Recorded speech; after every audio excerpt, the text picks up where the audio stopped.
Seja bem-vinda mais uma vez às atividades da Liga de Psicologia da UFM e com você.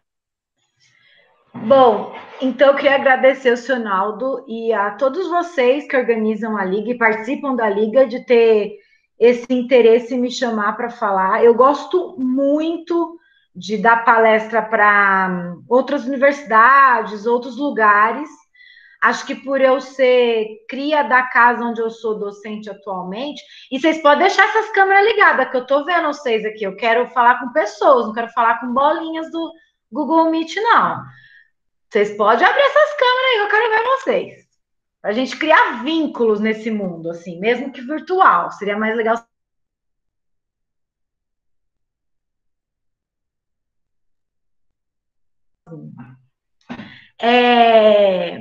Então, eu sou biomédica de formação, eu me formei lá na Unifesp mesmo.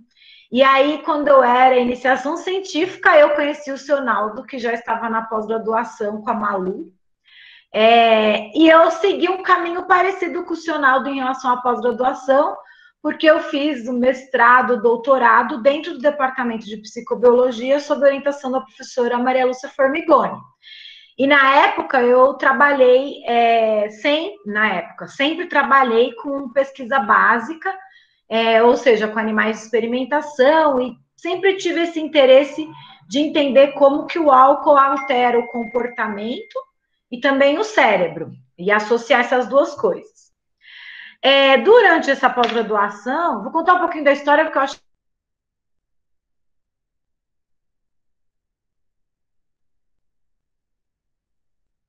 Espero que isso seja importante para vocês.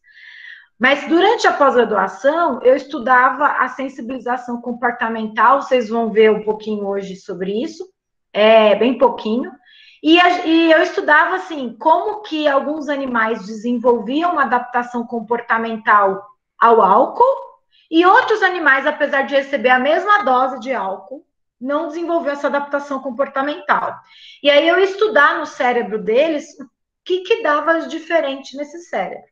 E eu fiz isso durante a iniciação científica, durante o mestrado, durante o doutorado e até durante o meu primeiro pós-doc. Quando eu estava no doutorado, eu fiz o que vocês devem, talvez já ter ouvido, que é um doutorado sanduíche, que é quando você faz uma parte do seu doutorado fora do país. E nessa época eu aprendi a fazer o que eu mais gosto de fazer de técnica científica, que é o PET clamp, que é uma técnica para a gente registrar neurônios do cérebro dos animais e ver como eles estão disparando, as sinapses estão trabalhando e assim por diante. E eu me apaixonei por essa técnica e comecei a colocar na cabeça que eu queria fazer um treinamento mais longo, né, mais profundo com essa técnica.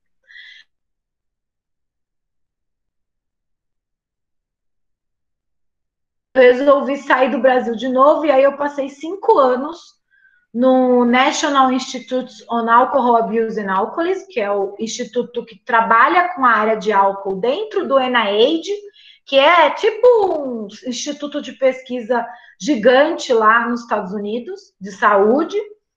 E lá eu desenvolvi muitos dos meus estudos em relação a entender, na verdade, como que o álcool afeta o cérebro para depois afetar o comportamento. Então, eu inverti a minha lógica do comportamento para o cérebro, eu resolvi fazer do cérebro para o comportamento e achei alguns efeitos e atualmente, por conta de um efeito que eu achei lá, eu trabalho com controle inibitório que pode ser afetado pelo álcool.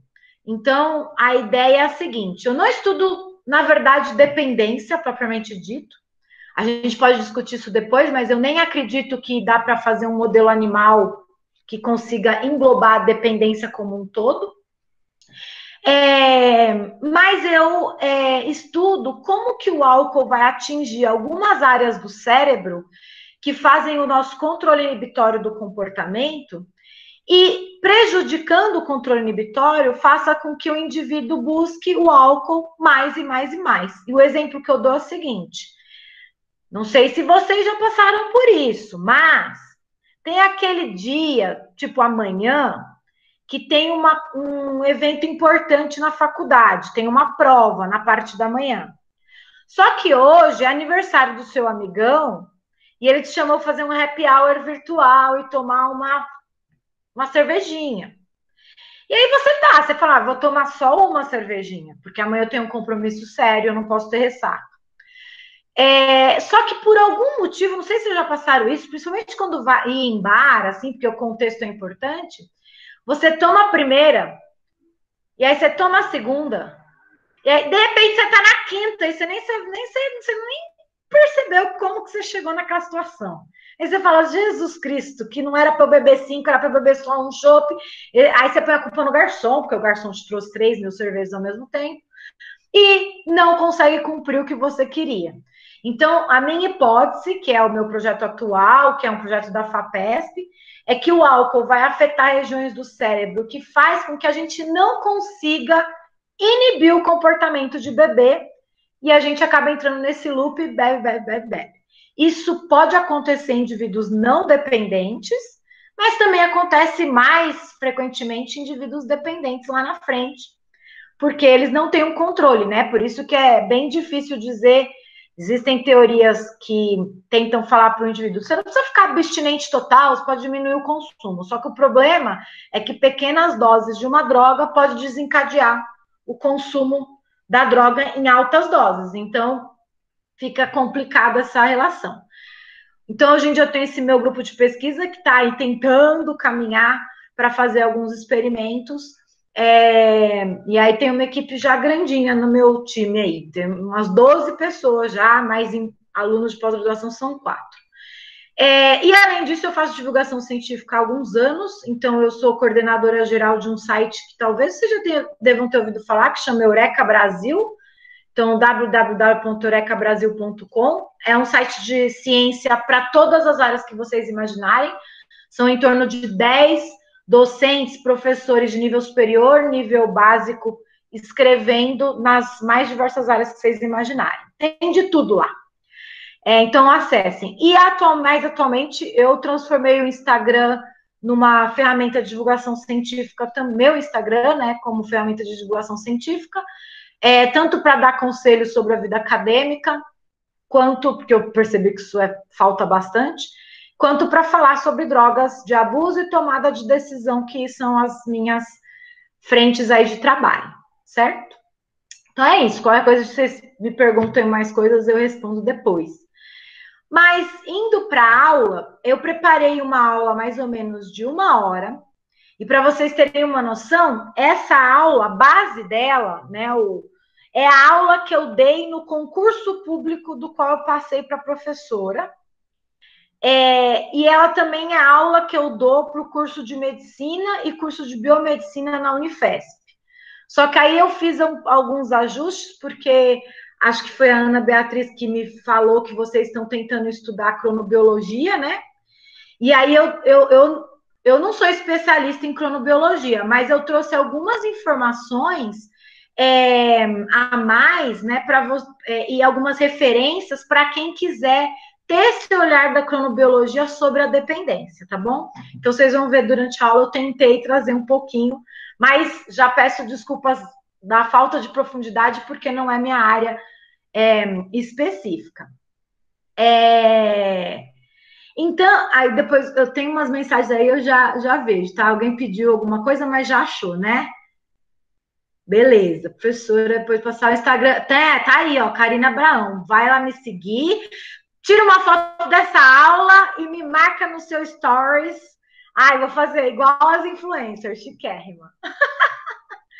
O Sionaldo acompanhou o Eureka há muitos anos também. Lá no final, se a gente sobrar tempo, eu conto as histórias do Eureka também, vocês vão gostar. E quem quiser colaborar com o Eureka, a gente vai começar a procurar colaboradores. Fica de olho. Bom, eu tô com outro computador aqui com a apresentação, por isso que eu tô... Antes de começar, vamos tirar uma fotinha, vamos dar um sorrisinho para a foto.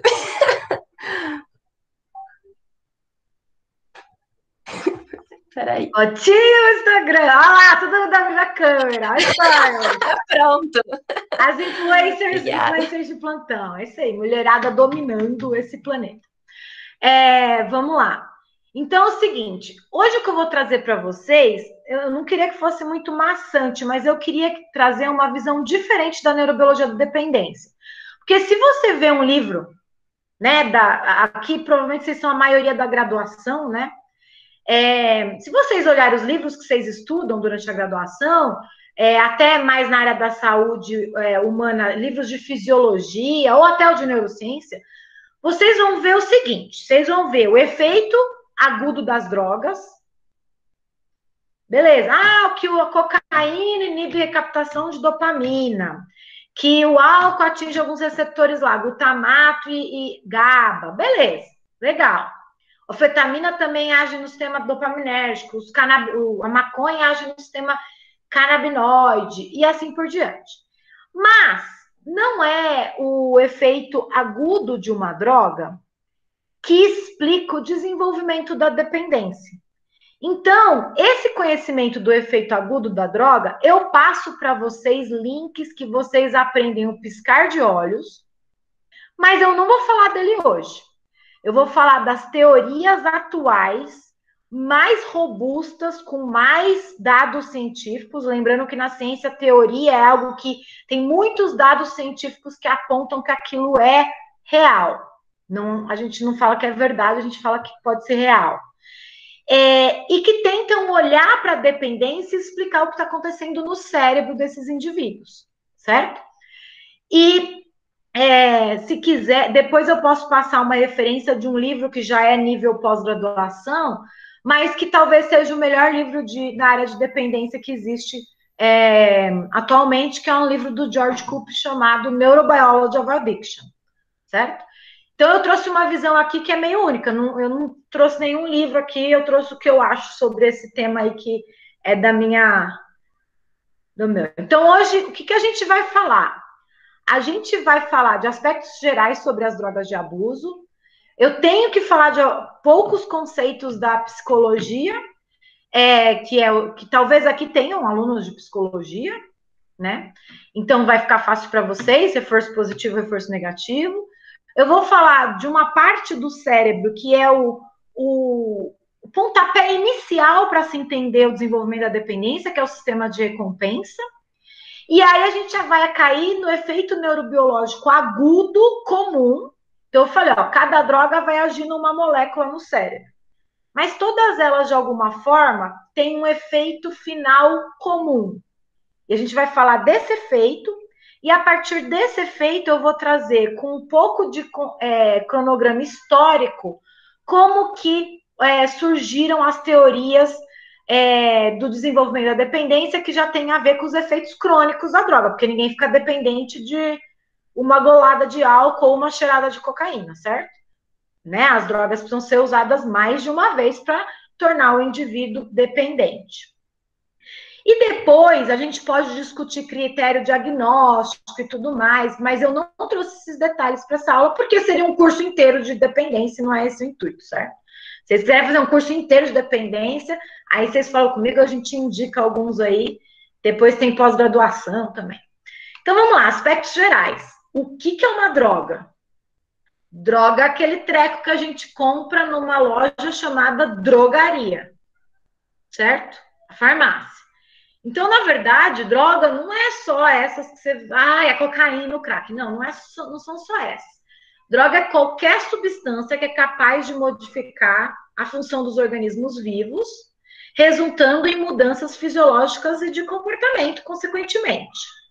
Então, você ingere alguma coisa que vai mudar lá dentro alguma coisa que vai causar alguma coisa em você. Então, por exemplo, a Novalgina é uma droga, porque ela pode alterar sua temperatura, pode alterar dor, as drogas antidepressivos, ansiolíticos, e as drogas de abuso também.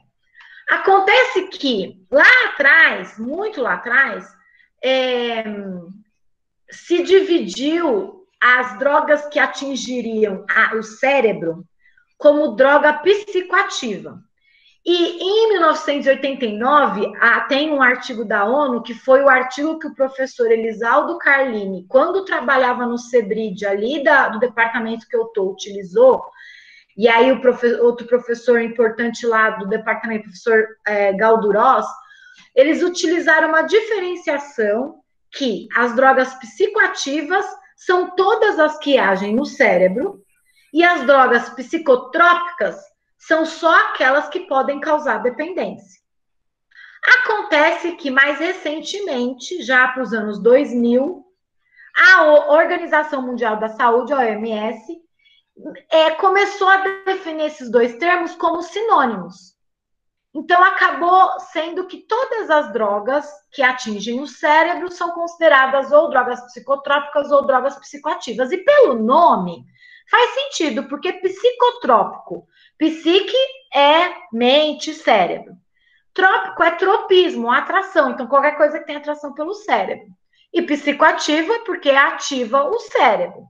Então, acabou ficando sinônimos. E aí, o pessoal da dependência começou, então, a usar, por exemplo, o termo droga de abuso. O que acontece? Mesmo esse termo droga de abuso, ele vem sendo revisto, porque ele traz algum tipo de estigma, e essa palavra droga tem um outro lado de estigmatizante, que é chamar o usuário de drogado, e assim por diante. Então, o que eu quero trazer com essa fala? Que vocês, como estudiosos das áreas aí de psicobiologia, tem que sempre ficar atentos com as evoluções dos termos utilizados. E dentro da área de dependência, isso é muito evidente. Um exemplo aqui, eu não vou detalhar as definições de dependência, mas dependência é um termo utilizado no manual, no CID-10, que é um manual diagnóstico utilizado internacionalmente, principalmente, e no Brasil também. Existe essa palavra dependência de alguma droga, de álcool, de cocaína, de nicotina. Mas, por exemplo, um outro manual muito usado na Sociedade Americana de Psiquiatria e também nos artigos científicos é o DSM, que é o Manual de Diagnósticos de Transtornos Mentais. Eles aboliram a palavra dependência, eles não usam mais na versão número 5, que é a mais atual. E eles estão usando agora transtorno por uso de álcool, transtorno por uso de crack, transtorno por uso de anfetaminas.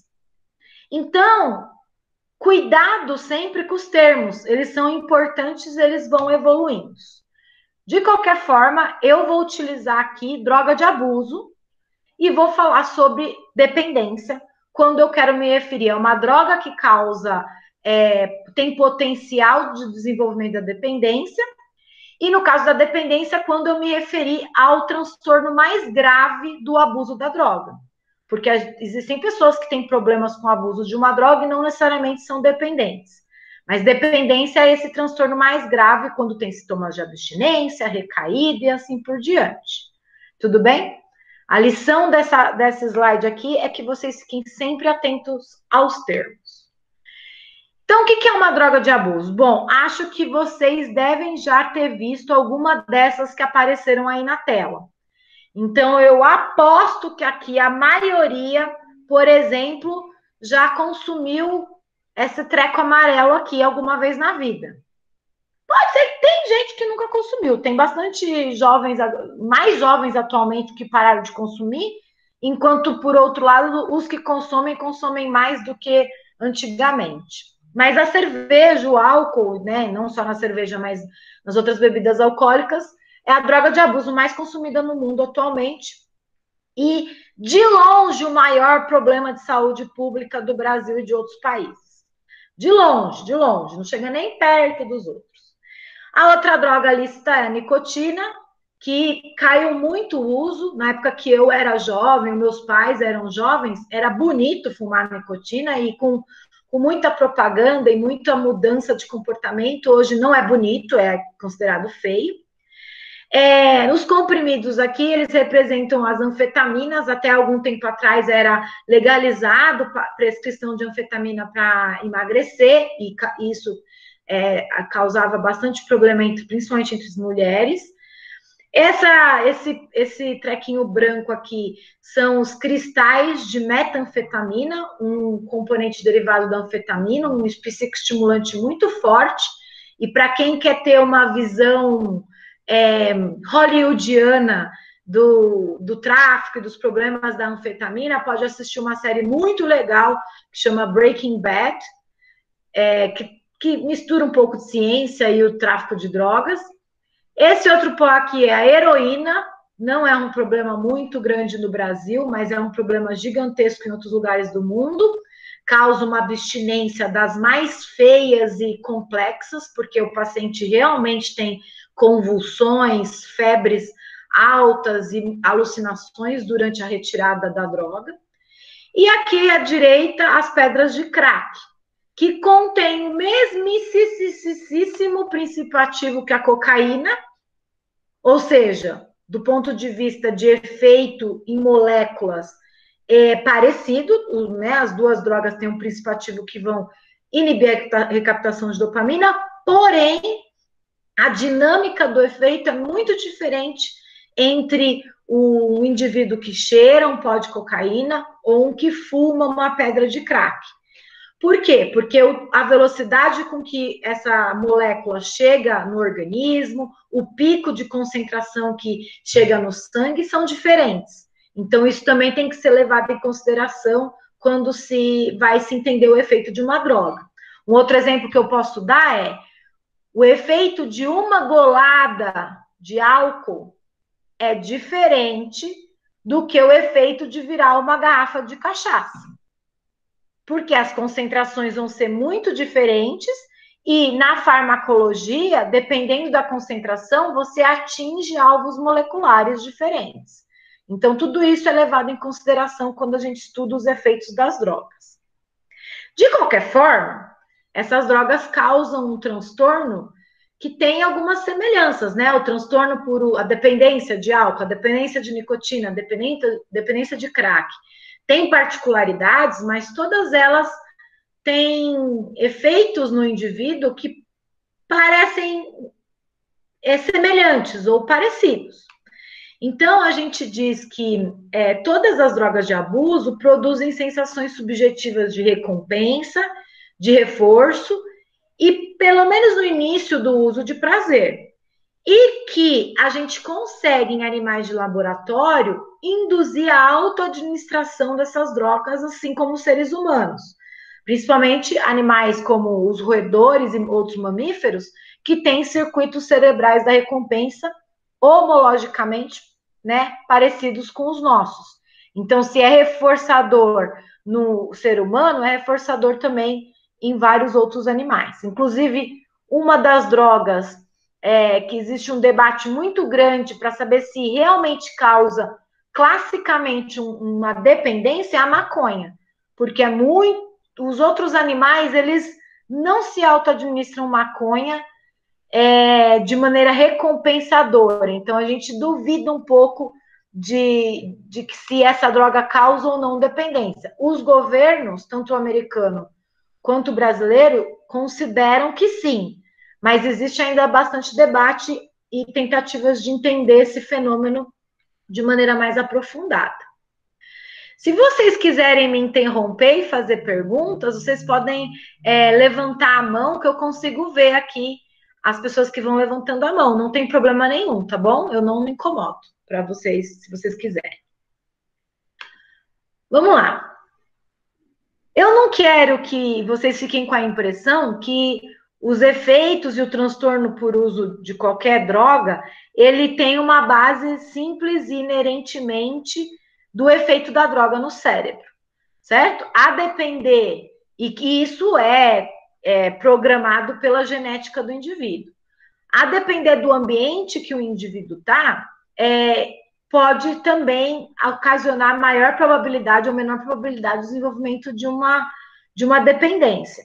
E eu digo isso mesmo se a gente considerar que o cérebro é central nisso. Tem gente que não considera, tá? Cada cientista pode e deve ter suas opiniões para que, inclusive, fique mais dinâmico a discussão. Eu acredito que tudo nesse transtorno está centrado numa alteração cerebral. E aí muitas pessoas me perguntam, mas pessoas que vivem em condições socioeconômicas mais difíceis têm maior probabilidade de desenvolver dependência. Verdade. Mas eu considero que quando o indivíduo está numa situação socioeconômica ruim, ou, por exemplo, ele tem algum problema de infância, ele sofreu abuso na infância, então ele tem já alguns outros problemas na fase adulta por conta desse violência na infância, por exemplo. Tudo isso vai marcando o cérebro de alguma maneira, que quando se coloca a droga ali, a probabilidade daquilo, da alterações que levam o indivíduo à dependência é maior. Então, eu tenho uma visão materialista, e aí vocês, conforme forem se desenvolvendo na ciência, vocês têm que buscar qual linha filosófica da ciência vocês vão acreditar, principalmente para os neurocientistas, a linha filosófica, né, do dilema mente-cérebro. Então, eu tenho uma visão materialista, eu acredito que as coisas estão ali fixadas no cérebro, são alterações do cérebro, e que ambiente, problemas da vida do indivíduo, cada um de nós tem uma experiência diferente, vão sendo marcadas no cérebro, a ponto que cada cérebro aqui, dessa reunião, quando chega uma droga aqui dentro do nosso cérebro, vai acabar tendo particularidades de efeito do comportamento de cada um, porque os nossos cérebros são todos diferentes, certo? Afinal de contas, nossas experiências, idade, sexo, vivências, são todas diferentes.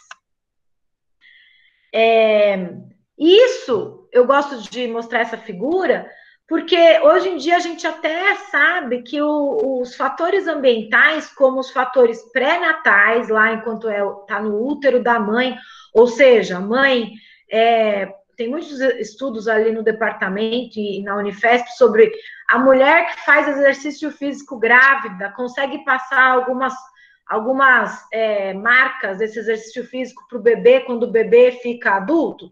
Parece que sim, tem várias marcações epigenéticas que alteram o desenvolvimento pré-natal desse bebê e que vão influenciar a vida dele no pós-natal. Também tem fatores perinatal, ali em torno do momento do nascimento, e os fatores pós-natais, que vão desde o cuidado da exposição sensorial, ao cuidado parental, ao estudo, à família e à cultura em que se vive. Tudo isso pode causar modificação no cérebro, tanto por alterações do próprio DNA, quanto alterações da formação das suas proteínas que estão aí no teu cérebro, e aí essa função cerebral é diferente quando vem a droga, e por isso a gente tem efeitos tão diferentes de uma pessoa para outra, apesar de, obviamente, ter algumas coisas em comuns. Então, não só a dependência, mas no meu ponto de vista, todos os transtornos mentais precisam desse olhar individual, cada um pode ter problemas e detalhes individuais. E aí, para trazer para o ambiente de vocês, se vocês pensarem em ritmo circadiano, né, existe desde o impacto do dia no nosso organismo, então a luz entra pelos nossos olhos e vai alterar a função do cérebro, então nosso cérebro é muito diferente quando a gente está acordado do que é quando a gente está dormindo, e dependendo de que fase que a gente está dormindo, também o cérebro está funcionando de maneira diferente. Mas além do dia e da noite, todas as nossas células têm expressão de genes relógio. Então, o clock, o PER, entre outros, eles são expressos em ritmos em várias células do nosso corpo, não é só no núcleo supraquiasmático. Então, acaba que o efeito da droga, se você beber uma cerveja de manhã, por conta de que o seu cérebro está num estado matinal, vamos dizer assim, vai ser um efeito diferente do que se você bebeu sua cerveja no final do dia. Então, vocês têm que entender que tudo isso é importante, por isso que cronobiologia é um treco que meio que traz a importância de como é interessante ver o cérebro de maneira multidisciplinar.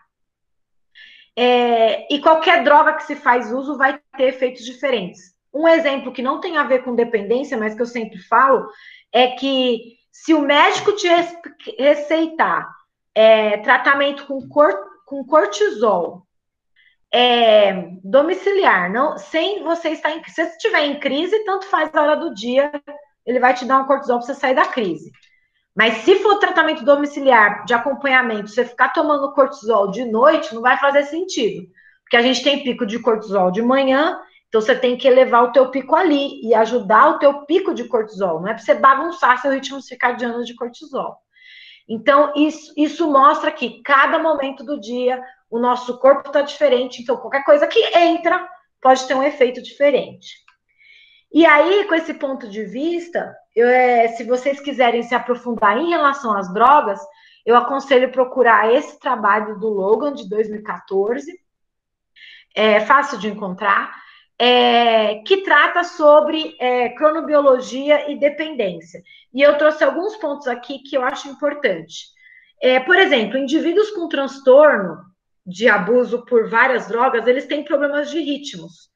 Então, as pessoas alteram o momento de dormir ou de acordar. Eu li alguns trabalhos, mas eu acho que ainda é algo a ser estudado, que aparentemente, dependendo do cronotipo de cada indivíduo, pode-se aumentar ou diminuir o risco para o desenvolvimento de alguns problemas relacionados ao abuso de drogas. Então, um exemplo, adolescente, ele geralmente arrasta o cronotipo para um pouco mais vespertino. Não é todo mundo, mas o adolescente tem a tendência de dormir até um pouco mais tarde. Além disso, o adolescente, como ele não tem córtex pré-frontal formado, ele é mais impulsivo. Por isso que ele se coloca nos perigos que ele coloca. Isso é importante para o desenvolvimento, porque ele tem que se desapegar dos pais. Isso é evolução. Mas o cronotipo vespertino, mais a impulsividade, causa maior vulnerabilidade aos problemas associados às drogas. E é por isso que é um problema que adolescentes venham usar drogas ali naquele momento que o cérebro está se formando, o cronotipo deles é particularmente vulnerável ao uso de drogas e eles são muito impulsivos. Então, drogas não deveriam ser usadas por adolescentes. Já foi observado que alguns polimorfismos dos genes circadianos, PER, CLOCK, tem um outro lá, BD, eu não vou lembrar exatamente, mas podem estar associados com a severidade do abuso. Então, a depender do polimorfismo, o indivíduo acaba usando mais de um tipo de droga do que quem não tem aquele polimorfismo, que é uma alteração genética. Essa aqui é algo que eu quero estudar muito brevemente. Drogas como o álcool, por exemplo, afetam o núcleo supraquiasmático. E aí mudou tudo, porque o núcleo supraquiasmático é aquele central no desenvolvimento dos ritmos, principalmente circadianos. Então, as drogas podem afetar esses neurônios, o que vai afetar o resto do cérebro inteiro. E eu achei um artigo que, na verdade, eu aprendi para vir falar para vocês agora, eu não sabia. Esses neurônios do supraquiasmático, eles inervam neurônios de uma área que a gente vai falar bastante hoje, que chama área tegmental ventral, onde estão os corpos celulares dos neurônios vedetes da dependência, que são os neurônios dopaminérgicos. Todo mundo já ouviu falar em algum momento que as drogas de abuso aumentam dopamina. Então, se o núcleo supraquiasmático tem uma inervação forte para VTA, para a área tegmental ventral, o núcleo supraquiasmático controla o circuito de recompensa. Então, faz uma ligação direta do aspecto cronobiológico para as áreas que vão comandar aí o desencadear do abuso das drogas. Muitos estudos, ainda falta muita gente estudando isso aí, mas eu achei isso muito, muito interessante. Então, vamos lá, vamos falar um pouquinho de reforço positivo e negativo. Eu tenho que dar alguns conceitos para a gente entrar na parte mais dos efeitos das drogas. Então, por que as pessoas buscam as drogas, né? Primeira pergunta que a gente devia se fazer quando estuda isso, né? Se vocês forem ler estudos históricos, tem um pesquisador que ele é um antropólogo químico. Ele fica pegando potes antigos do planeta, né, de civilizações antigas, e tentando detectar o que havia dentro desse pote. E esse cara, ele chama Patrick McGovern. Patrick McGovern. Ele detectou há mais de 9 mil anos atrás um pote na China que já tinha indícios de bebidas fermentadas. E não sem querer, bebidas fermentadas por querer pelos homens para consumo. Ou seja, os seres humanos estão consumindo álcool, não é de agora. Consumem álcool há muito tempo. Maconha, tem relatos de consumos de séculos, de haxixe também, de opioides, na China. Então, as pessoas buscam as drogas por muito tempo. E aí a gente pode hipotetizar várias coisas, né? A gente pode dizer que as pessoas querem se sentir bem, ou elas estão mal e querem se sentir melhor. Tem muitos relatos de melhora do desempenho, então eu quero usar uma droga para ficar mais ativo, mais acordado, ou para dormir mais. Tem os benzodiazepínicos aí para isso. Se a pessoa já faz uso da droga há algum tempo, às vezes ela quer aliviar a abstinência, ou por curiosidade. Eu confesso que eu tive várias curiosidades, falar, poxa, todo mundo fala dessa droga, como que será que é ter uma alucinação por conta do ácido lisérgico LSD? Não sei, eu acabei não usando, mas a curiosidade leva as pessoas a usarem, o contexto dos amigos e tudo mais. E a gente tem que, a primeira coisa aqui, independente do cérebro, é parar de julgar, tá, gente? É natural as pessoas buscarem algumas coisas na vida, e a gente tem que ter um olhar muito menos de julgamento. Ai, que absurdo, falta de caráter. Não, a gente... Tudo bem, você pode não usar uma droga lícita, mas você se entope de Coca-Cola com açúcar e também você está usando alguma coisa que vai fazer mal para o seu organismo e você sabe que vai fazer mal e mesmo assim continua usando. Então, assim, as pessoas... A gente tem que sempre olhar com o menor preconceito e diminuir o julgamento sobre o que as pessoas tomam de decisão no dia a dia e da vida delas. E aí, esses motivos pelos quais as pessoas buscam pode ter dois lados. Ou eles buscam por conta de um reforço positivo, ou essas pessoas buscam as drogas por conta de um reforço negativo. O que é o reforço positivo? São estímulos do ambiente que a gente busca, pode ser o brigadeiro, porque é agradável, é prazeroso, e esse estímulo, por ser agradável, prazeroso, interessante, ele causa a repetição de um programa motor que levou àquele estímulo. Então, o nosso cérebro está sendo aí selecionado evolutivamente desde as lampreias, que tinham os gânglios da base, que faz esse trabalho.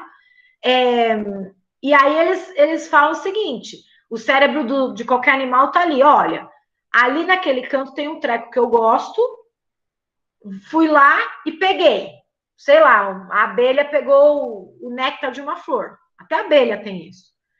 Se foi bom, é interessante para esse cérebro falar, poxa, abelha, repete esse comportamento e vai lá de novo, porque foi legal. Para o ser humano é a mesma coisa. Se a gente tenta uma coisa na vida e aquilo foi legal, chances há de você fazer aquilo de novo, certo? Mas a gente pode fazer algo de novo também, não necessariamente por um estímulo agradável, mas para aliviar algo ruim. E esse é o lado do reforço negativo. Então, estímulos do ambiente que causam uma repetição do programa para aliviar um sintoma ruim é chamado de estímulo reforçador negativo. Ou seja, você também vai repetir o comportamento para aquele estímulo, você vai atrás daquele estímulo, mas agora para aliviar algo ruim, não necessariamente porque é agradável, prazeroso, maravilhoso. E eu sempre dou o exemplo de uma comida. Uma comida, se você tiver com fome, aquele mal-estar da fome, a moleza, a fraqueza, você vai buscar comida para aliviar o sintoma da fome. Então, a comida está sendo um reforço negativo. Agora, você pode estar saciado e eu te oferecer agora um brigadeiro. E você fala assim, não, vou comer, eu tô cheio, mas vou comer porque eu quero, porque é muito gostoso. Isso é um reforço positivo, é independente de algo ruim que tem no seu corpo. E aí vocês podem agora transportar para as drogas, e imaginar que atualmente na pandemia, pessoas que, por exemplo, estão isoladas, realmente, eu sou uma pessoa que moro sozinha, então realmente isolada, não estou em convívio forçado com a família, que é outro tipo de estresse, as pessoas podem usar o álcool, porque estavam ansiosas, ai meu Deus, estou ansiosa com as notícias e tudo mais, e vou usar o álcool, o álcool foi um reforço negativo, ou pode usar porque foi num happy hour virtual e quis desinibir, ou sei lá, tá conversando com o paquera e quer desinibir para não ficar tão tímido, então virou um reforço positivo. Então, as pessoas buscam os estímulos do planeta por conta desses dois motivos psicológicos, tudo bem? É importante que isso fique claro. Então, se a gente retornar aqueles motivos pelos quais as pessoas buscam as drogas, o que seria o reforço positivo e o que seria reforço negativo? Será curiosidade? Seria o quê? Para se sentir bem, seria o quê? Para aliviar a abstinência, seria o quê? Se eu desse isso aqui como um teste de uma prova, vocês conseguiriam elencar de lá para cá, de cá para lá? Espero que sim, porque não é algo muito difícil, né? Então, a gente sabe que para se sentir bem, para melhorar a performance, por curiosidade são buscas da droga por conta do seu reforço positivo. Porém, para se sentir melhor, ou seja, estava se sentindo mal, vai se sentir melhor, ou para aliviar sintomas de abstinência, que até cai dentro, né, do se sentir melhor, porque estava mal pela abstinência, já são buscas da droga por conta da droga se tornar um reforço negativo. Eu preciso aliviar um sintoma ruim, certo? Então, esses dois contextos são importantes para explicar como que os cientistas lá décadas atrás começaram a tentar entender como que as pessoas buscam e usam essas drogas e como elas se tornam dependentes no ponto que elas não conseguem largar, mesmo sabendo das consequências ruins que aquela droga tem para o organismo delas. Que tem definições, né, para dependência que vocês podem ler nos manuais, mas assim, de maneira geral, todos os pesquisadores conseguem perceber que aquele indivíduo que continua o uso da droga, apesar das adversidades que a droga traz, perdeu a família, pessoas falando para não beber ou não usar droga, perdeu dinheiro, percebe os problemas de saúde no corpo e continua usando, essa pessoa ela criou uma dependência de busca pela droga, mesmo sabendo dos problemas. Os dependentes sabem que não faz bem para o corpo, mas eles continuam usando. E a primeira teoria da dependência, que não se utiliza de efeitos do cérebro, mas só de conceitos psicológicos, é a teoria da passagem do reforço positivo para o reforço negativo. O que quer dizer isso? Então, nesse gráfico aqui, a gente tem aqui nesse eixo a intensidade de um efeito ou outro, quanto mais para cima, mais forte. E aqui embaixo, o desenvolvimento da dependência do uso agudo, a primeira vez que usou, e vamos dizer que vai usando, vai usando, vai usando, vai usando, vai usando, vai usando. Tudo bem? Então, no início, a maioria das pessoas buscaria as drogas de abuso por conta do seu efeito positivo, seu reforço positivo.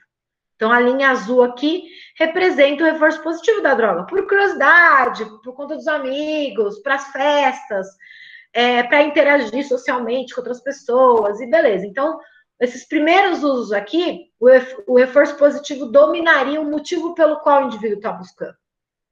Mas acontece uma troca, e a gente não entende muito bem como e por quê, que em algum momento o reforço positivo não é o predominante, ele passa a cair, enquanto o reforço negativo passa a assumir um domínio do motivo, da motivação de busca pela droga. Então, a pessoa já não consegue mais interagir sem a droga, a pessoa já não consegue mais trabalhar sem a droga, a pessoa tem sintoma de abstinência, então tem que buscar a droga. Então, isso é muito mais a busca por conta de um reforço negativo do que o reforço positivo. Só que a gente sabe que é mais complicado que isso, porque tem indivíduos que começam a usar a droga aqui, por exemplo, em situação de depressão. O cara é deprimido e começa a usar droga para se animar. geralmente cocaína ou outros estimulantes ou alucinógenos. Então, ele já está usando de início por conta de um reforço negativo. Então, é mais complexo que isso, mas essa é uma teoria que hoje em dia ainda é muito presente, pelo menos como uma janela, assim, um frame de como tentar encaixar o nosso conhecimento dentro da dependência. Então, toda teoria tem suas particularidades que não necessariamente tudo se encaixa, mas ela ajuda a gente a desenvolver o conhecimento dentro daquela temática.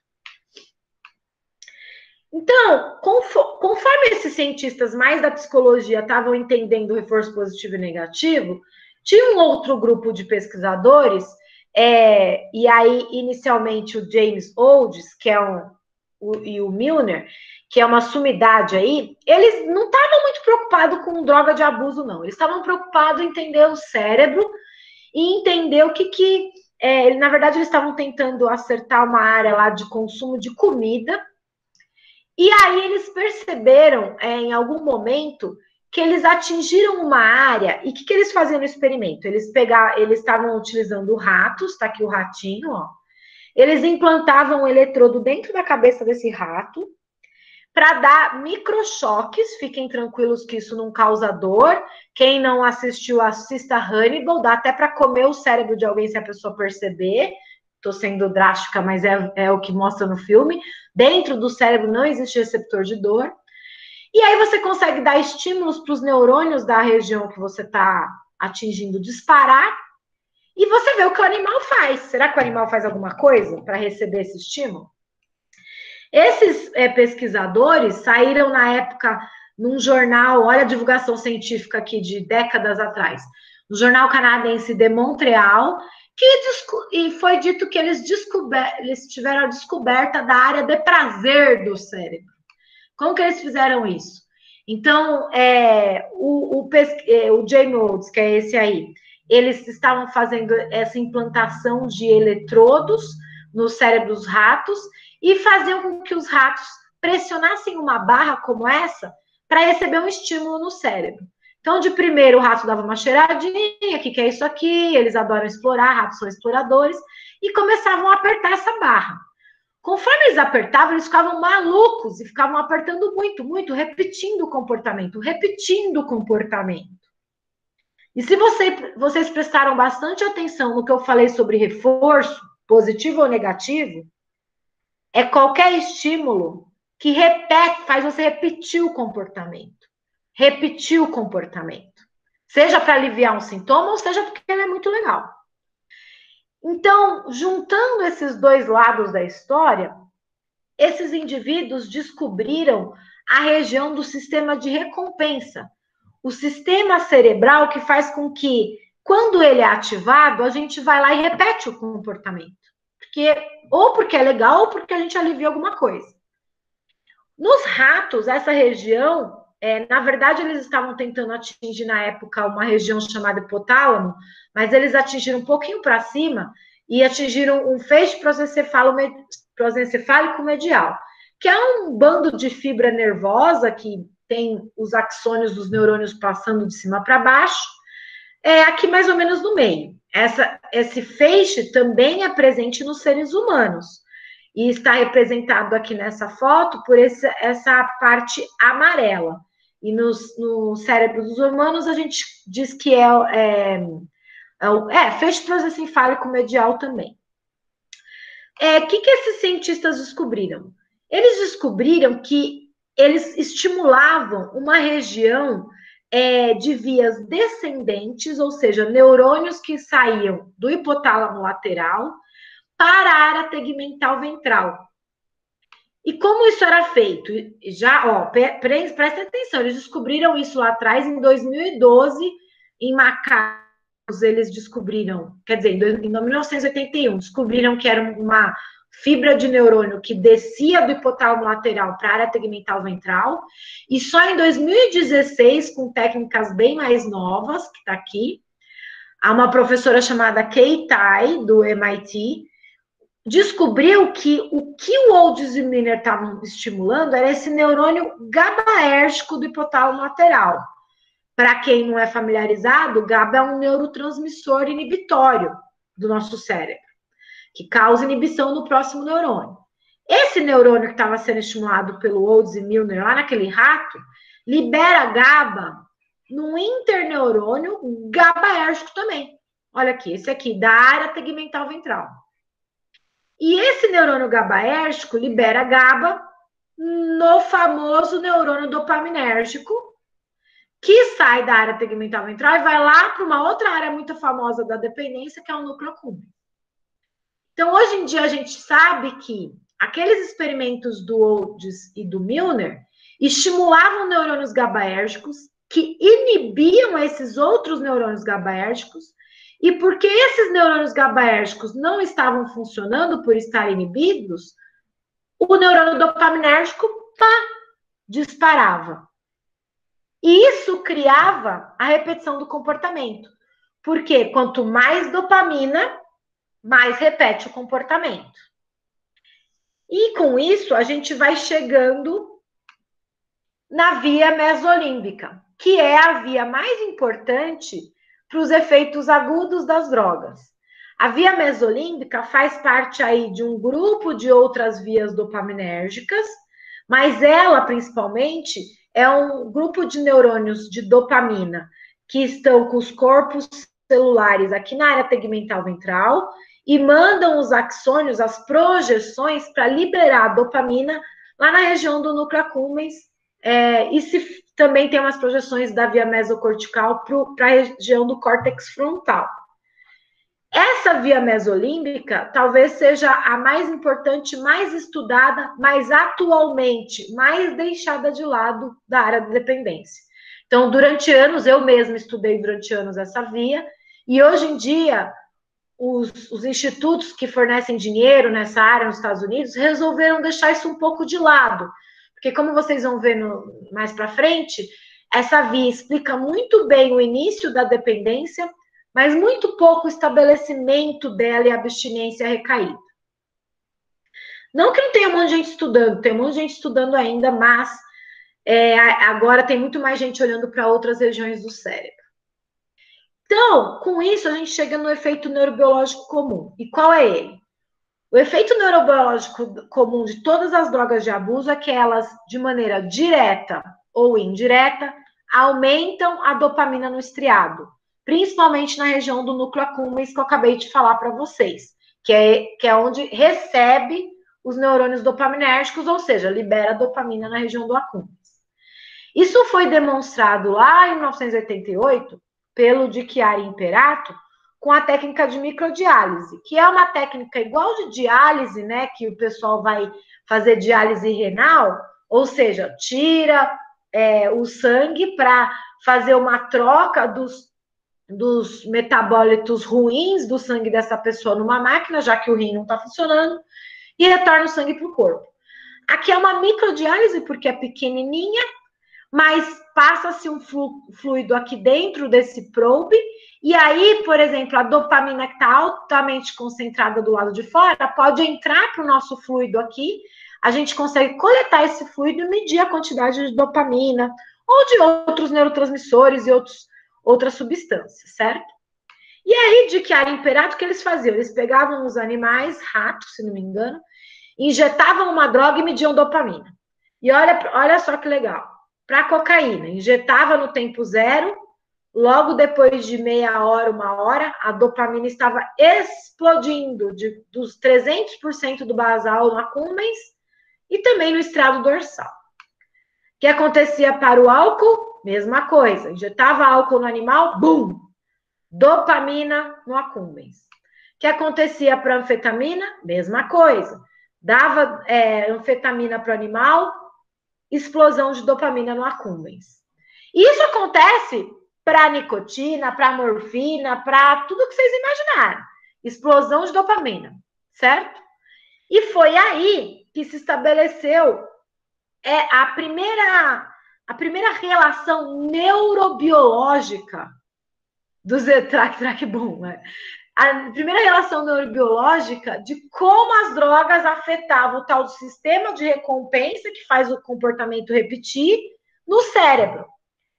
E É importante isso. Por quê? Porque não é só as drogas de abuso que aumentam dopamina. Os estímulos do nosso dia a dia, comida, sexo, música, uma aula super legal como essa, aumentam dopamina no acúmulo de vocês e faz com que vocês, poxa, eu vou vir para essa liga tcharará, eu vou vir para essa liga sempre, porque vai ser aula boa toda semana. Não sei quantas vezes vocês se reúnem, ou todo mês. O problema das drogas é que se a comida, por exemplo, aumenta um teco de dopamina lá para você comer a comida de novo, a cocaína aumenta muito mais drasticamente essa dopamina. Marca o cérebro de maneira muito mais forte. Então, se um brigadeiro já te dá o desespero de você comer de novo, imagina um treco que aumenta a dopamina, sei lá quantas mil vezes mais que um brigadeiro, tipo a cocaína. Chances há de você querer cheirar aquilo de novo.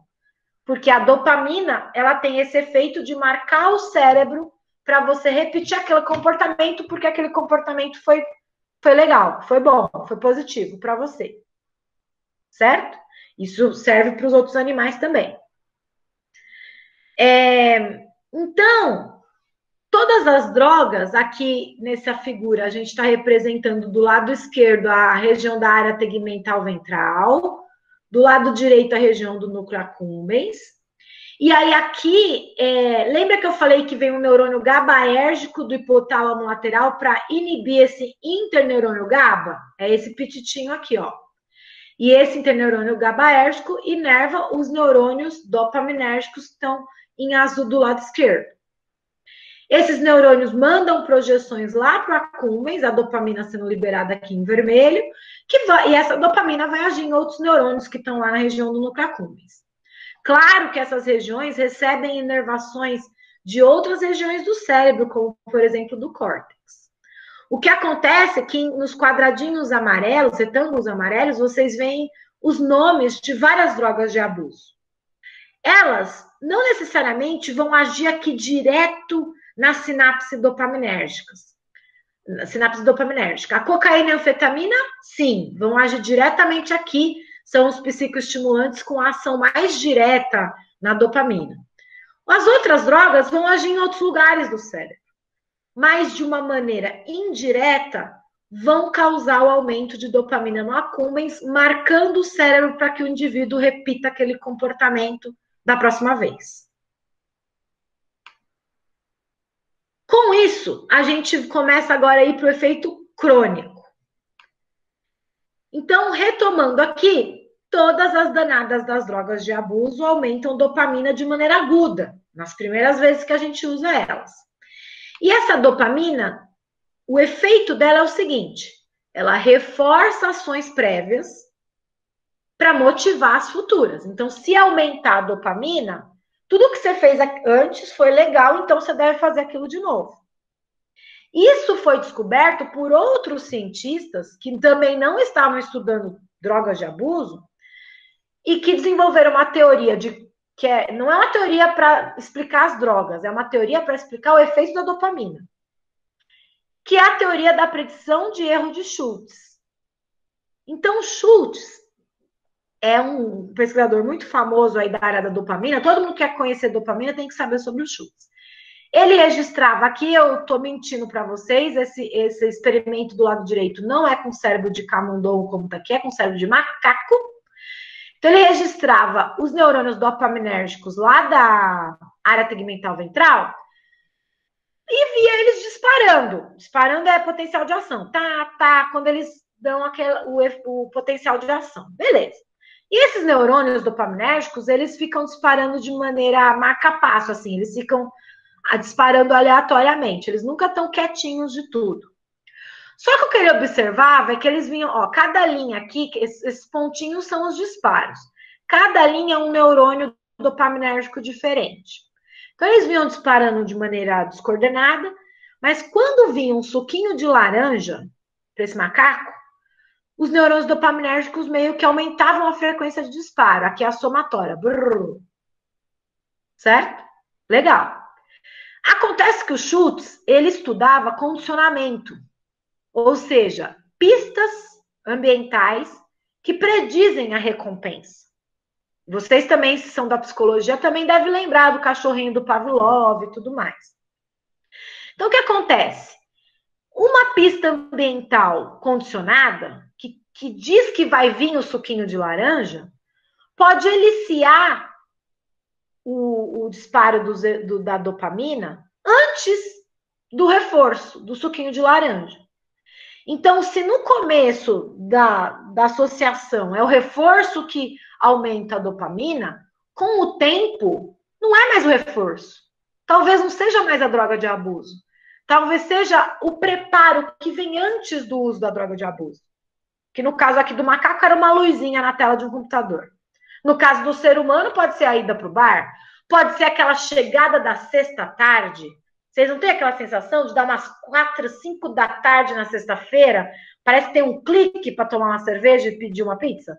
É tipo, é a predição, é quando você está prevendo que vem um reforço. Então tem dopamina ali. E a dopamina também serve para fazer você se afastar das coisas. Então, se você tiver o estímulo que vai vir um reforço, vai vir alguma coisa legal, e esse reforço não vir, a dopamina diminui, e aí isso faz com que, olha, nem presta mais atenção naquele estímulo, porque ele não está predizendo tão bem o que você queria que seria o reforço. Então, essa teoria do erro de predição do Schultz, ela vem explicar muito da rotina. Então, se você tem um estímulo, você sabe pela rotina que vai vir uma recompensa, então você vai atrás daquele estímulo de novo para ganhar aquela recompensa, vai atrás daquele estímulo de novo para ganhar a recompensa. Se isso for quebrado, existe uma diminuição da dopamina e aí você tenta não ir mais. Isso é uma explicação simplista, a vida é bem mais complicada que isso. Só que, neurobiologicamente, é assim que vai funcionando. Legal. E aí, quando esses cientistas, em paralelo, estavam estudando aí o dopamina, né? O Schultz estava estudando essa dopamina, começou a ficar ainda mais claro que tal, por exemplo, como que o ambiente influencia o indivíduo a buscar a droga. A droga não evoca mais dopamina, mas talvez o ambiente. E assim por diante. E veio com isso a teoria que foi uma que eu trabalhei, o Ronaldo também trabalhou um pouquinho, que é a teoria da sensibilização do incentivo, feita por Robson e Barrett. Então, eles postulavam que o uso repetido de uma droga produz alterações no sistema nervoso central que contribuem para aumentar a saliência desse incentivo de busca e o desejo de consumir a droga. Então, você vai usando, vai acontecendo alterações que levam a usar de novo, a usar de novo, a usar de novo, a usar de novo. Isso vai estabelecendo o padrão de uso repetido que é observado em quem desenvolve a dependência. E nesse caso, os cientistas tentavam olhar para o cérebro e dizer o seguinte: bom, se a droga de abuso aumenta a dopamina de maneira aguda, e isso reforça as ações prévias, motiva as ações futuras, é muito provável que, com o tempo, o uso repetido e esse aumento da dopamina repetido vai fazendo aumentar esse desejo do uso da droga. E aí o indivíduo não consegue deixar de usar. Essa é a teoria do reforço positivo. Nos experimentos, a gente também sabe que esse sistema de recompensa que eu expliquei para vocês, área tegmental ventral para o núcleo accumbens, ele também controla nossa locomoção, o efeito psicomotor das drogas.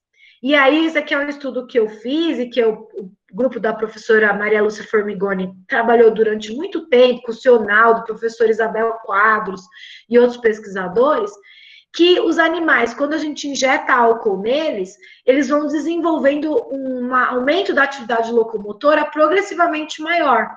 E isso era explicado por Robson e Barrett e outros pesquisadores, o Wise e o Bozard também, como uma marca comportamental do que estava acontecendo lá no cérebro. Está aumentando essa locomoção, então está aumentando essas adaptações cerebrais que levam à busca da droga. Tudo bem até aí? Espero que sim. Vai complicando, né? Só que o problema é que essa teoria dopaminérgica já há algum tempo, veja que esse trabalho aí é uma revisão do NUT de 2000, ela não consegue explicar tudo. A maioria dos cursos, e eu falo isso para os meus alunos de graduação, vai ensinar para vocês até esse último slide. Mas a gente... Carolina, posso fazer uma pergunta? Por favor.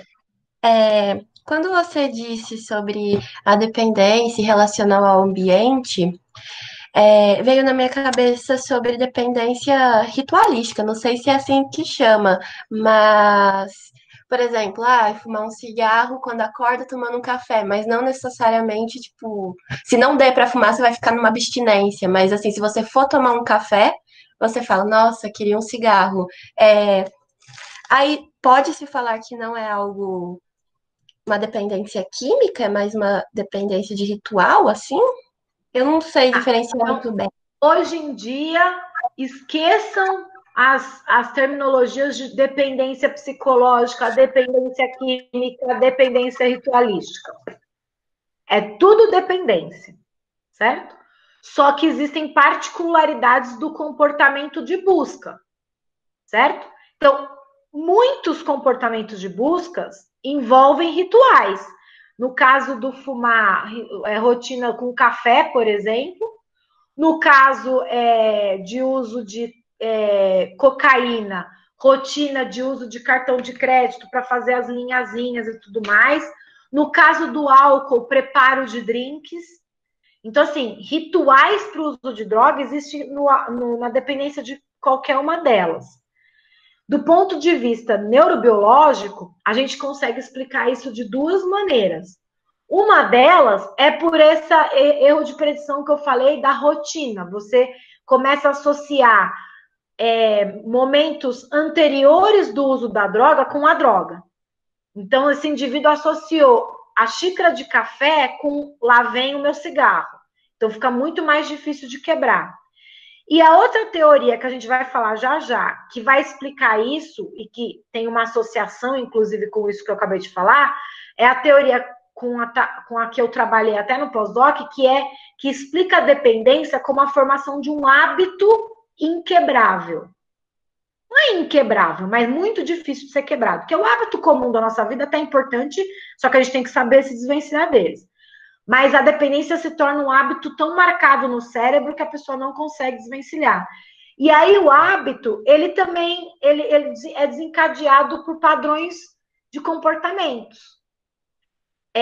Não sei se vocês dirigem, mas para quem dirige o mesmo caminho todos os dias, se tem um dia, já aconteceu comigo na época da pós-graduação, eu dirigia certo? De um lugar para o outro. E naquele dia, eu lembro até, eu tinha que passar num lugar no meio do caminho para pegar o meu passaporte, que eu tinha uma viagem. Eu parei lá na universidade, esqueci total. Porque o desencadeamento de todos os comportamentos de direção se tornou tão hábito que eu não consegui quebrar naquele momento. Então, os rituais de uso de droga são explicados dessas duas maneiras, mas não se fala em dependência do ritual, é dependência da droga. Só que a droga foi associada com um ritual. Tudo bem? Porque se não fosse da droga, poderia substituir a droga por qualquer outra coisa e a pessoa ia ficar feliz com o ritual, mas não é, né? Ela precisa da droga, não é só o ritual que é importante para ela. Esclareceu bastante, porque eu ficava muito com isso na cabeça de associar neurobiológico, então, porque eu ficava muito a associar, não, vou tomar um café, fumar um cigarro, mas é por conta desses dois. Se não tivesse um, tivesse o outro, estaria tudo bem. No cérebro, como a gente não tem espaço para tudo, a gente precisa formar grupinhos de comportamento. Então, por exemplo, na memória, a gente não tem um span de memória para alguns dígitos, né? Você consegue lembrar um número de telefone. Hoje em dia está ficando cada vez mais difícil, porque os números de telefone estão aumentando. Mas você consegue, né? A gente faz pacotinhos de memórias, assim. Para comportamento, para lidar com o nosso dia a dia, é a mesma coisa. Não tem como a gente pensar e reservar espaço de energia cerebral para todos os detalhes. A gente meio que faz um pacote. Então, por exemplo, o comportamento escovar dente, Ele não é assim, um comportamento de pôr pasta no negócio, depois marcado por outro comportamento disso. Não, ele vira um pacote no nosso cérebro e quando desencadeia o primeiro, os outros vêm em sequência de maneira habitual. Entendi.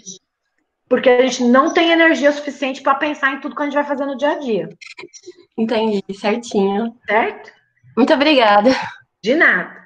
Então, voltando à teoria dopaminérgica, eu vou convencer vocês que ela não explica tudo, não. E agora, a partir de agora, todo mundo que parar aí no drogas aumentam dopamina vai falar: opa, tem muito mais coisa por trás desse problema aí. Nesse trabalho aqui, o Nutt resumiu aqui vários artigos, tá vendo? Aqui ele está citando um monte de artigo que estudou em seres humanos, tá bom? Com tomografia por emissão de pósitron, a liberação de dopamina por drogas de abuso de maneira aguda, ou seja, indivíduos que não eram dependentes.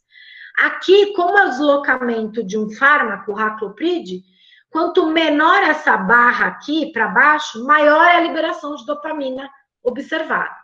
Vejam vocês que realmente libera dopamina com anfetamina, oral ou intravenosa, a maioria dos estudos com nicotina libera dopamina, álcool libera dopamina, ketamina libera dopamina, e aqui as morfinas e o THC da maconha libera dopamina. Tem uns estudos aqui que não deu, mas a ciência é assim mesmo, é variável. Beleza, a gente acredita nisso, que agudamente libera dopamina. Mas vejam aqui nesse gráfico. A primeira barra é a quantidade de dopamina liberada no crônico. E a segunda barra é o do agudo. Então, agudo, beleza, libera um tantão de dopamina no grupo controle, né, no grupo saudável. Libera um tantão de dopamina aqui também. Agora, nos dependentes de várias drogas, a liberação de dopamina não é tão evidente assim. Ela é bem menor.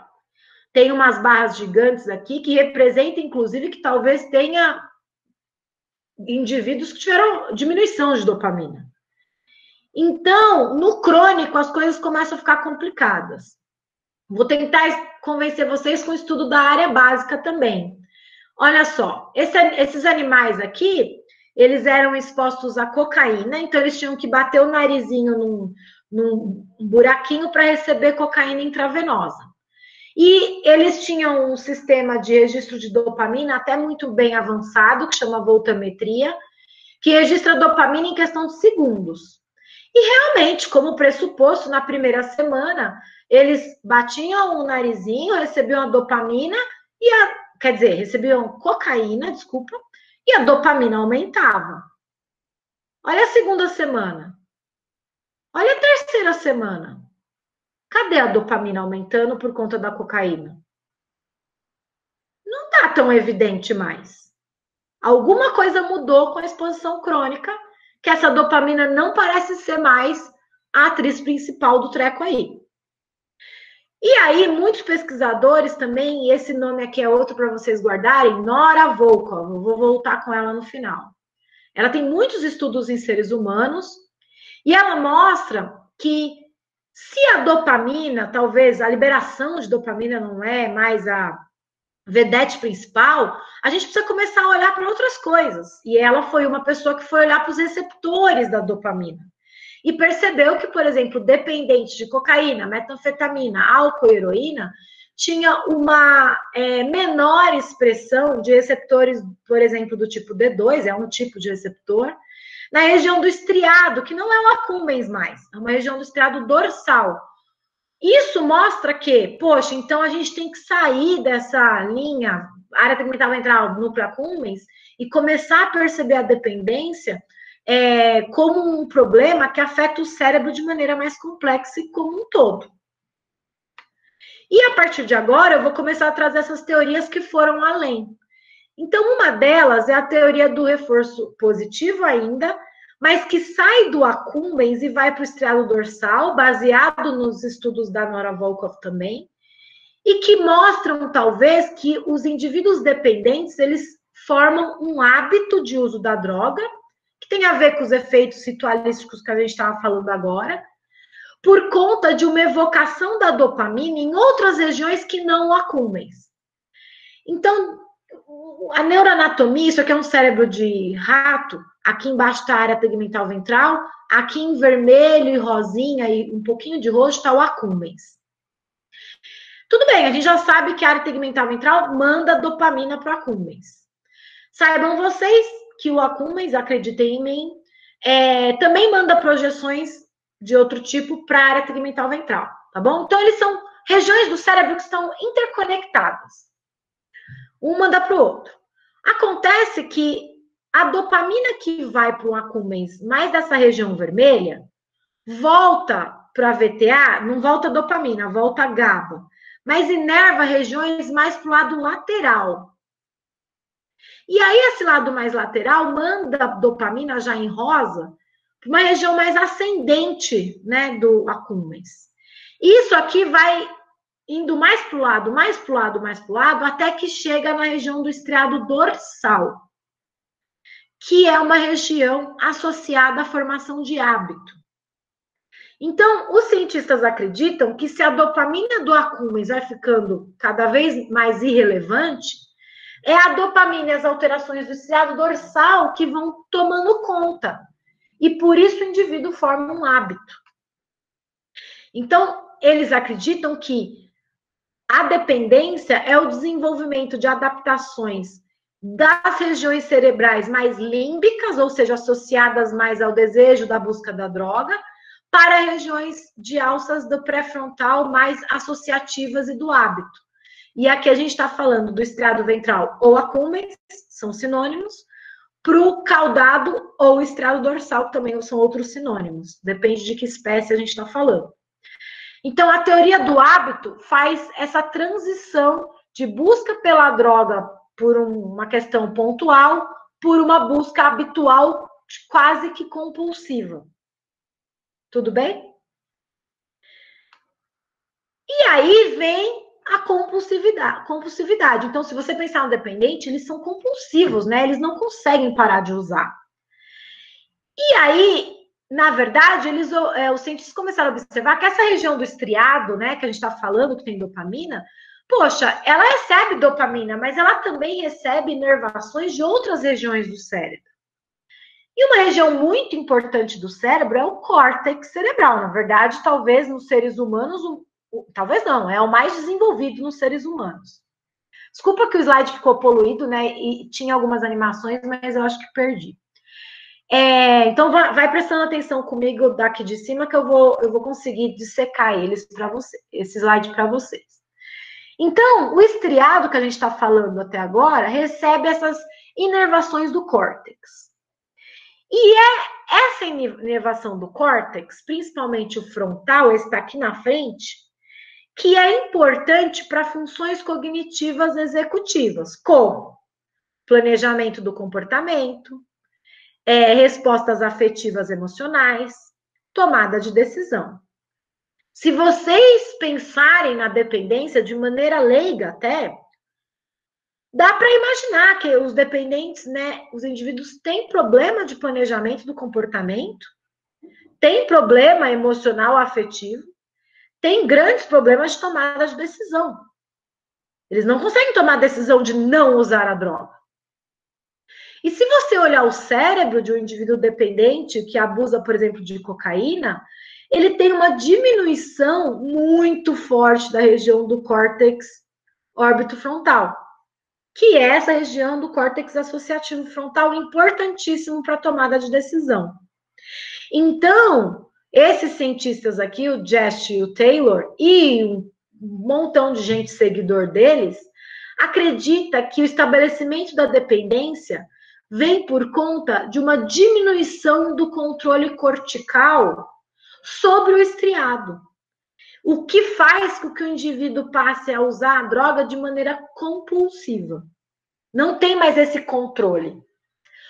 Um correlato interessante é que os adolescentes, como eu falei lá no início, eles são impulsivos. Exatamente porque a última parte do cérebro a se formar é essa região aqui da frente. Então, eles não têm essa parte tão formada, então é como se eles tivessem essa parte menos ativa, então eles têm comportamentos impulsivos. Por isso, inclusive, que é problemático eles usarem as drogas. Principalmente porque as drogas causam a diminuição exatamente da região que eles não têm tão bem formado. Então, é vamos dizer, um BO muito grande. Então, por isso, esses cientistas, eles olham muito mais para essas projeções corticais do que para a dopamina e o resto dos problemas. Vejam vocês que todas essas teorias, elas são complementares, elas não estão competindo umas com as outras, certo? Túlio, levantou a mão. Professor, acho que eu me perdi um pouquinho na parte da pessoa que faz uso abusivo da cocaína. Aí essa marcação em roxo que está mais evidente do que no controle, ela seria em quê? Seria referente a quê? O roxo é uma diminuição também da atividade e, na verdade, o roxo representaria sem atividade do cérebro. Ah, sim, entendi. Só que assim, o cérebro nunca está parado, né? Essas imagens de ressonância ou de tomografia, elas são sempre baseadas num controle. Então, você tem o basal e uma outra imagem. Aí você faz a subtração para entender o que está ativo. Então, as pessoas acreditam que a gente só usa 10% do cérebro por conta dessas imagens aí. E, na verdade, a gente usa o cérebro todo o tempo todo. Mas, quando se faz os controles, se percebe que o cérebro todo diminuiu a atividade, mas é bem exacerbado no córtex órbito-frontal. Deu para entender? Tá certo, entendi sim. Obrigado. Beleza. Então tá, mas vamos continuar. A questão é que um dos problemas da dependência maior até do que a transformação do uso agudo para o uso crônico, é algo que acontece lá na abstinência, que é a recaída ou restabelecimento da busca da droga. É uma fase da dependência importante, comum, não deve ser considerada uma falha do indivíduo, você falhou no seu tratamento, não, é algo comum e natural que acontece e tem que ser cuidado. Então, muitos cientistas, como Peter Kalaivas, ele estuda e olha para o que está desencadeando a recaída do uso da droga. Então, pelo menos 3 estímulos podem precipitar a recaída em animais de experimentação e nos seres humanos. Os estímulos associados à droga, é por isso que um psicólogo vai falar para um dependente de álcool não ir no bar que ele costuma beber. Não encontrar os amigos que ele costuma beber junto. Porque estímulos associados à droga têm a tendência a desencadear a recaída. A própria droga, lembra que eu falei no início, lá que eu estava falando da minha linha de pesquisa? Um pouquinho da droga pode ativar coisas no cérebro que faz o indivíduo abusar e se intoxicar. E também situações de estresse. Então, muitas pessoas passam por situações de estresse muito grande, indivíduos em abstinência, e acabam retomando o uso da droga. E por que isso acontece? Bom, lembra do estriado que eu estava falando agora mesmo, que recebe a dopamina em azul aqui da área tegmental ventral? Ela recebe projeções glutamatérgicas, por exemplo, do córtex, como eu estava falando no slide anterior, na teoria anterior. Mas também recebe de uma outra região importante do cérebro chamada amígdala, que não é a da garganta, é a do cérebro. Importante aí no processamento de medo, de ansiedade. E também recebe projeções de uma região muito importante para a memória, chamada hipocampo. Veja vocês que, por exemplo, a própria droga, ela tem efeitos muito fortes lá no córtex pré-frontal. Então, se a própria droga diminuir o controle da tomada de decisão do córtex pré-frontal, pode desencadear a recaída e fazer com que o estriado desencadeie comportamentos de busca. Por outro lado, estímulos associados à droga têm a ver com memória e podem desencadear a ativação do hipocampo, que vai induzir o estriado a fazer o indivíduo, vai lá e busca. Porque o hipocampo lembrou daquele bar que sempre usou a droga, então você vai lá e pega o seu copinho de cerveja. E estresse ativa a amígdala. A amígdala é fortemente ativada em situações de ansiedade e estresse, que também pode fazer com que o estriado desencadeie comportamentos de busca. Então, do ponto de vista neurobiológico, os cientistas vêm estudando principalmente essas 3 grandes regiões aqui, inervando o estriado, separado ou em conjunto, e desencadeando a busca da droga durante episódios de recaída ou restabelecimento da busca de cada uma das drogas. Então, também esses cientistas estão buscando entender como que isso acontece. E aí, um ponto que eu achei muito interessante daquele artigo de revisão de cronobiologia que eu trouxe é que, hoje em dia, isso eu já ouvia desde o meu doutorado sanduíche, a insônia é um dos mais comuns sintomas relatados por indivíduos dependentes de álcool, por exemplo. E há relatos de que os déficits de sono contribuem para a recaída. Inclusive, é uma área da ciência que está ficando cada vez mais forte. É inerente, todo indivíduo dependente tem déficits de sono, e quanto maior e mais forte o déficit de sono, maior a tendência da recaída. E como isso é desencadeado no cérebro, é algo que ainda está em desenvolvimento e sendo estudado. Pode ser, por exemplo, vamos fazer uma hipótese científica aqui, eu não tenho dados para afirmar isso, que seja aquela danada daquela inervação do supraquiasmático para a área tegmental ventral. Isso modula a busca pela droga? Não sei. Aí vocês fiquem atentos às cenas dos próximos capítulos do desenvolvimento da ciência. É isso que a ciência faz, vai buscando as respostas conforme a gente vai tendo curiosidade. E o estresse, que é um componente muito importante da recaída, além de ativar a amígdala, que tem sua associação lá com o estriado, também ativa o eixo HPA, que é o eixo que faz o controle do sistema de estresse fisiológico, que inclui o hipotálamo, hipófise, adrenal e os hormônios CF, ACTH e o cortisol. E também a amígdala tem uma associação com a liberação de noradrenalina, que também tem a ver com o estresse e o sistema simpático do nosso organismo. Então, as drogas de abuso, elas aumentam a atividade do sistema do eixo HPA, a liberação de glicocorticoides afeta diversas regiões cerebrais associadas à recompensa, inclusive o aumento da dopamina. Então, o cortisol ele pode voltar lá no cérebro e afetar a liberação de dopamina. E o estresse pode ser considerado um fator para a vulnerabilidade e dependência às drogas. Então, indivíduos que passam por situações estressantes estão mais vulneráveis a usar as drogas, provavelmente porque o eixo HPA está descompensado e alterado, modulando a maneira como o sistema de recompensa vai responder aos efeitos da droga.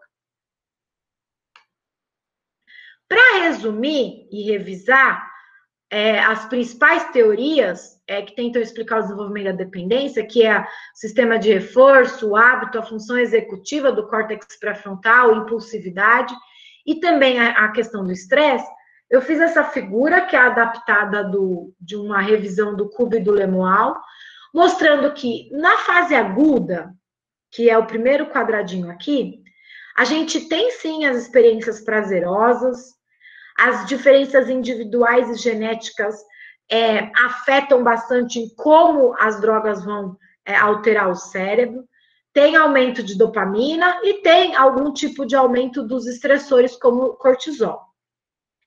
Aí eu vou pular lá para o último. Lá na dependência, já sumiu os efeitos prazerosos, as experiências prazerosas, aumentou muito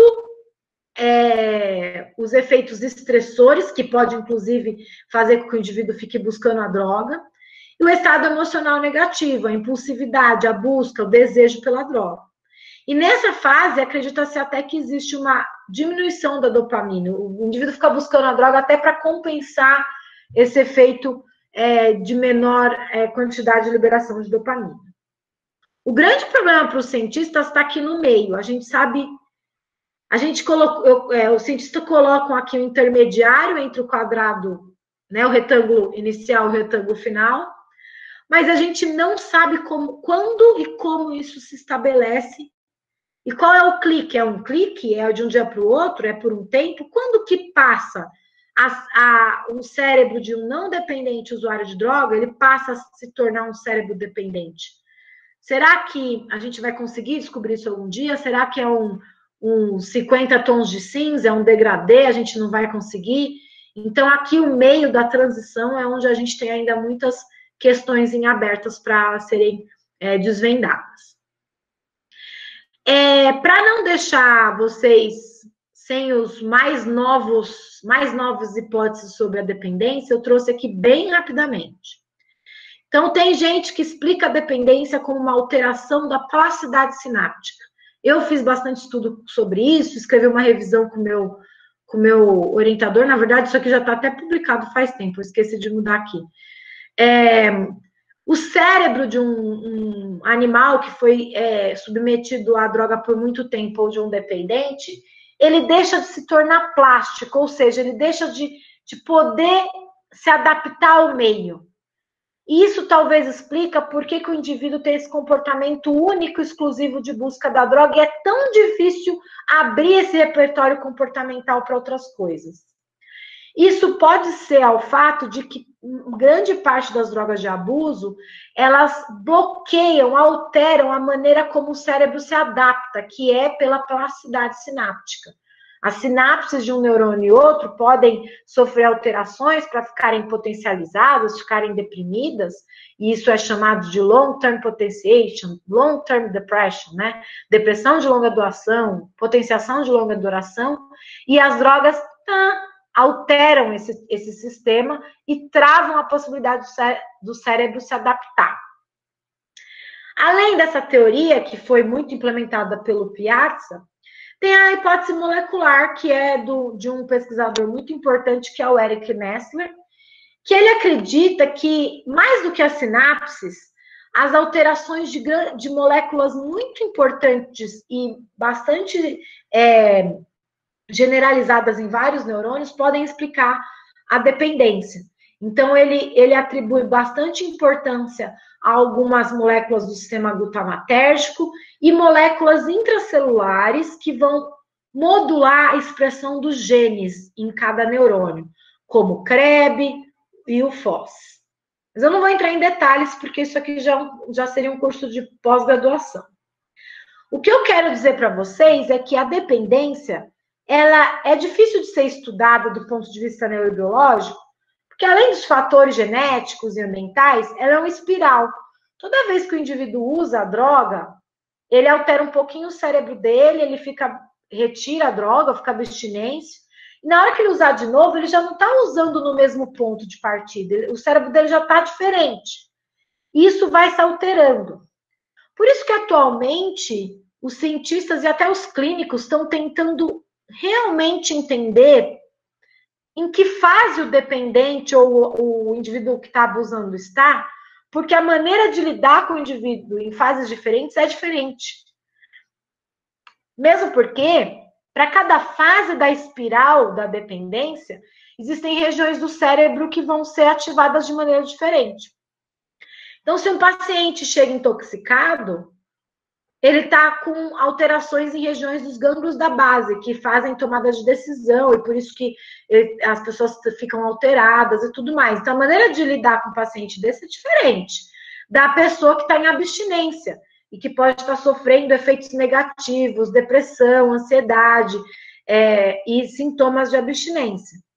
E isso ainda é diferente de pessoas que estão em antecipação de uso, porque isso faz vir as memórias associativas da droga e ativar outras regiões do cérebro. Então, o entendimento de que esse problema é um problema muito complexo, envolve diferentes regiões do cérebro em diferentes fases do desenvolvimento, faz com que a gente tente olhar para essa doença de maneira mais abrangente e não de maneira simplificada, certo?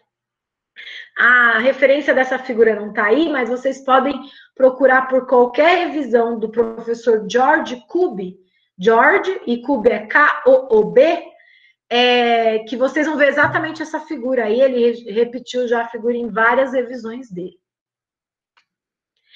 E aí, eu não vou passar o vídeo, é um vídeo de 16 minutos, ele não tem legenda em português, mas é um dos vídeos mais interessantes.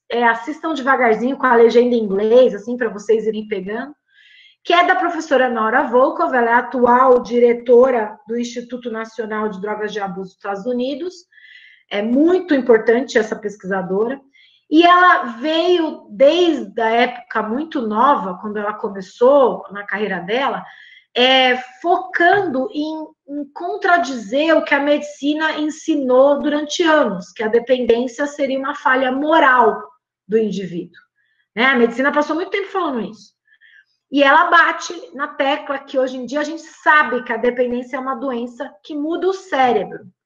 Hoje em dia, né, talvez a gente tenha uma visão ainda mais atual, que é a visão biopsicossocial dessa doença, que mesmo que eu, por exemplo, acredite que interações sociais levam a alterações cerebrais que podem levar à predisposição à dependência, a visão mais abrangente é mais importante do que só uma delas. Mas, de qualquer maneira, altera o cérebro. Se não alterar o cérebro, não alteraria esse comportamento de maneira tão drástica. E se a gente tem essa visão, do mesmo jeito que a gente sabe que o infarto altera o coração, que a diabetes altera o pâncreas, a gente diminui o que de mais horrível existe contra essa doença, que é o estigma. Então, as pessoas têm que parar de ter vergonha de dizer que são dependentes, porque elas têm uma doença, elas precisam de ajuda, que seja social, que seja medicamentosa, que seja terapêutica, psicológica, que seja qualquer uma, mas é uma doença. E é isso que eu quis trazer para vocês, uma visão bem abrangente. Espero que tenha sido diferenciada do que vocês possam ler nos livros, porque se for para eu falar e repetir livro aqui, é mais fácil vocês lerem os livros, né? Então, espero que tenha causado também. Eu gosto de tentar causar curiosidade no tema, porque a gente aprende mais quando a gente está curioso. Dúvidas?